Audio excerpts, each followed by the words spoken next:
ይህ ሰው አዲስና አስደሳች ነገር ፍለጋ ብቻ በማለት የገዛ ሚስቱንና ልጁን ጥሎ በእድሜ ትንሽ ሴት በማግባት የፈጸመው ድርጊት ፍጹም ሀፍረት የሌለው ሰው መሆኑን ያሳያል።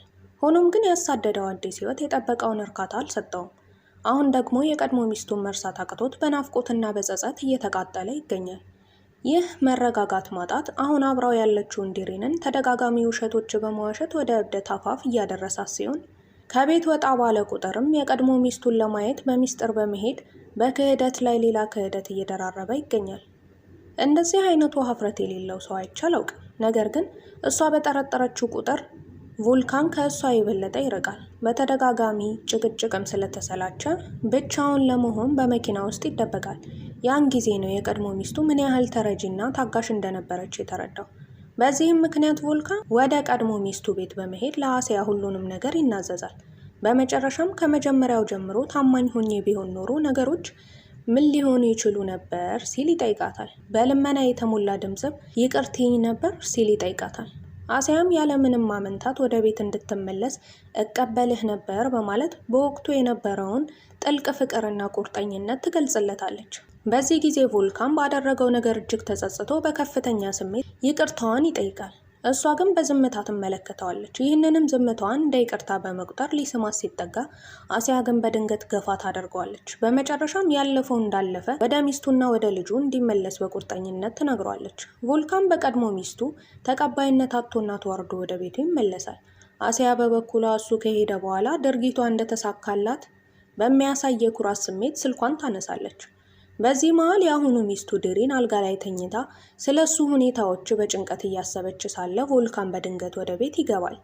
ምንም እንኳን ከሌላ ቦታ ተገፍቶ የመጣ ቢሆንም ያለምንም ሀፍረት የአሁኗን ሚስቱን ለማስደሰት ወደ እሷ በመጠጋት ጉንጮቿን በፍቅር መዳሰስ ይጀምራል። ነገር ግን የእሱ ልብና አይኖች አሁንም በቀድሞ ሚስቱ ምስል ተሞልተው ነበር። የዋሃ ዲሪን ግን ባሏ በእውነት የተለወጠ መስሏት በደስታ አጥብቃ ታቅፈዋለች። በቀጣዩ ቀን ግን ሁኔታዎች ይቀየራሉ። የአሲያ ረዳት እሷን ለማየት በጣም የሚፈልግ እንግዳ ውጭ መኖሩን ትነግራታለች። አሲያ በነገሩ ግራ ትጋባለች።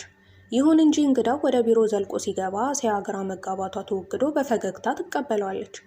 አሲያ በኮሌጅ ወቅት የቅርብ ጓደኛዋ ከነበረው ፒት ጋር ትገናኛለች። ፒት ባለፉት ዓመታት አሲያ ያለፈችበትን አስቸጋሪ የህይወት ውጣ ውረድ ከተረዳ በኋላ እንድታርፍና እንድትዝናና ወደ ትውልድ መንደሩ አብራው እንድትሄድ ይጋብዛታል። በዚህ ወቅት ልጇ ለክረምት ካምፕ ርቆ በመሄዱ አሲያ የፒትን ግብዣ ለመቀበል ትወስናለች። በሌላ በኩል የቀድሞ ባለቤቷ ቮልካን ለተከታታይ ቀናት አሲያን በስልክ ለማግኘት ቢሞክርም ሳይሳካለት ይቀራል። በመጨረሻም ፍለጋ ወደ ቤቷ ቢሄድም ቤቱ ባዶ ሆኖ ያገኘዋል። ከጎረቤቶችም የቀድሞ ሚስቱ ከሌላ ሰው ጋር ለጉዞ መሄዷን ይረዳል። ቮልካን በከፍተኛ ሁኔታ ተቆጥቶ የነበረ ሲሆን የት እንደሄዱ ለማወቅ ይሞክራል። ሆኖም ጎረቤቷ ምን አገባህ በሚል ስሜት ከመለሰችለት በኋላ በሩን ትዘጋበታለች። በዚህም ቮልካን በንዴት እየተንገበገበ ሳለ በውጭ የቆመውን ሞተር ሳይክል ይመለከታል። ብስጭቱን ከመጠን በላይ ስለበረታ ሞተሩን ሊሰባብረው ቢመኝም ለሚደርሰው ጉዳት የሚከፍለው ገንዘብ ስለማይኖረው ግን ሲያቅማማ ይታያል። ቮልካን በከፍተኛ ንዴት ተሞልቶ ከቦታው ይሄዳል። ከዚያ በኋላ ባሉት ቀናት ግን በምንም ነገር ላይ ትኩረት ማድረግ ያቅተዋል።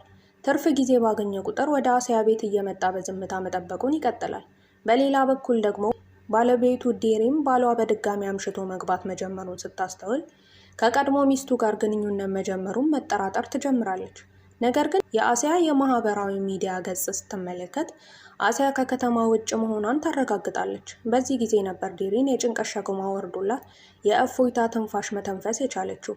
በባሏ ላይ በመጠራጠሯም የጥፋተኝነት ስሜት መሰማት ጀመራት። በዚያው ምሽት እራት አዘጋጅታ ባሏን ትጠብቀዋለች። ቮልካን ግን እንደገና ለእራት ወደ ቤት ሳይመጣ ቀረ። ይህም ሁኔታ ዲሪን ባሏን መጠራጠሯ ተገቢ እንደነበረ እንዲሰማት አደረገ። በመካከላቸውም ያለው ግንኙነት እየሻከረ መምጣቱን ትረዳለች። ዲሪን በተደጋጋሚ ብትደውልም በስልክ ልታገኘው አልቻለችም።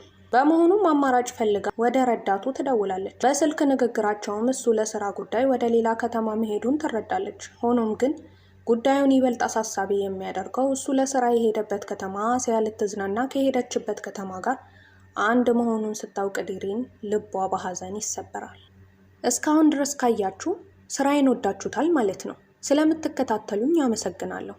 ቀጣይ ክፍል እንዲደርሳችሁ ሰብስክራይብ ማድረጋችሁን እንዳትረሱ።